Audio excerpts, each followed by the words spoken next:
Pernah nggak sih di tengah hiruk-pikuk dunia digital kayak sekarang, hati tuh rasanya capek banget. Kita sering kan cari solusi kemana-mana di luar sana. Tapi gimana kalau ketenangan yang sejati itu justru datangnya dari dalam? Yuk kita bedah bareng sebuah jalan yang udah ada dari dulu untuk menemukan kedamaian di zaman modern ini. Nah, ini dia nih fondasi dari semua obrolan kita. Ayat yang luar biasa kuat. Ini bukan cuma kutipan biasa ya, tapi ini sebuah janji. Janji kalau ketenangan sejati itu adanya saat kita mengingat Sang Pencipta. Oke, kita jadiin ini kompas kita ya.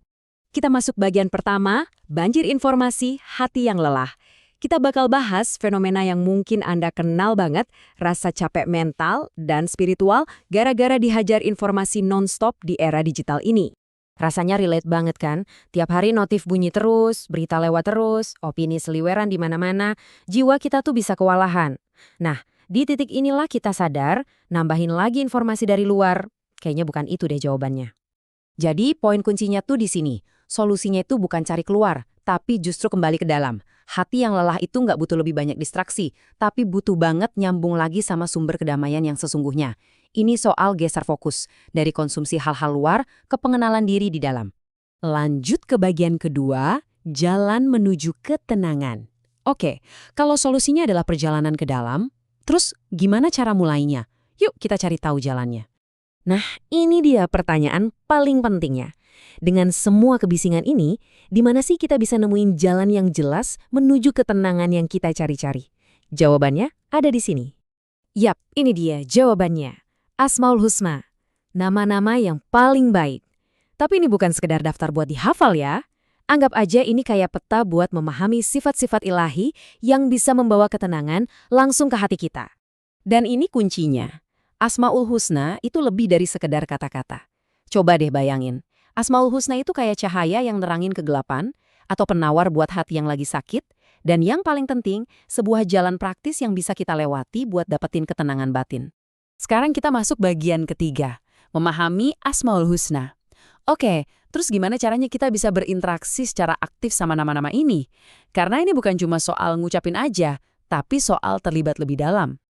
Ada 3 langkah praktis nih. Pertama, kita nggak cuma baca artinya, tapi benar-benar kita resapin ke hati.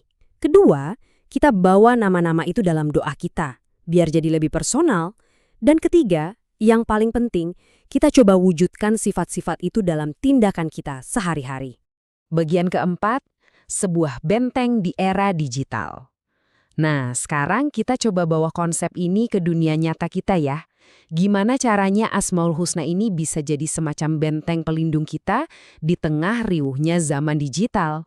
Saya suka banget metafora ini, sebuah tanggul yang kokoh. Bayangin aja, semua informasi dan opini di media sosial itu kayak air bah. Nah, memahami Asmaul Husna itu fungsinya persis kayak tanggul itu. Dia ngejaga pikiran kita biar nggak keruh dan hati kita biar nggak ikut terseret arus kegelisahan. Inilah efeknya secara langsung ketika kita benar-benar meresapi bahwa ada kekuatan yang maha melihat, maha mengatur, dan maha penyayang yang pegang kendali atas segalanya. Wah, rasanya tuh beban di pundak jadi lebih enteng. Hati kita jadi lebih lapang, bebas dari rasa cemas yang bikin sesak. Jadi hasilnya di kehidupan sehari-hari gimana? Ya kita jadi lebih tangguh secara emosional. Nggak gampang panik waktu hadapin ketidakpastian, nggak gampang iri sama pencapaian orang lain, dan nggak gampang putus asa pas lagi diuji. Ini kayak latihan ketahanan spiritual gitu deh. Oke, kita masuk ke bagian terakhir, satu nama, satu perubahan. Mungkin semua ini kedengerannya wah banget ya, kayak berat. Tapi tenang aja, perjalanan ini dimulainya dari satu langkah yang sangat sederhana. Jadi, mulailah dari yang kecil aja. Nggak usah coba pahami 99 nama sekaligus. Coba deh pilih satu nama yang paling klik sama kamu sekarang. Pahami maknanya dan fokus bawa satu perubahan kecil itu ke dalam hidup kamu. Udah, itu aja. Dari situlah semuanya dimulai. Kita tutup kupasan kali ini dengan sebuah doa yang indah. Sebuah harapan supaya perjalanan kita untuk menemukan ketenangan ini dipermudah dan semoga tujuan akhir kita semua adalah kebaikan. Terima kasih banyak sudah menyimak. Amin.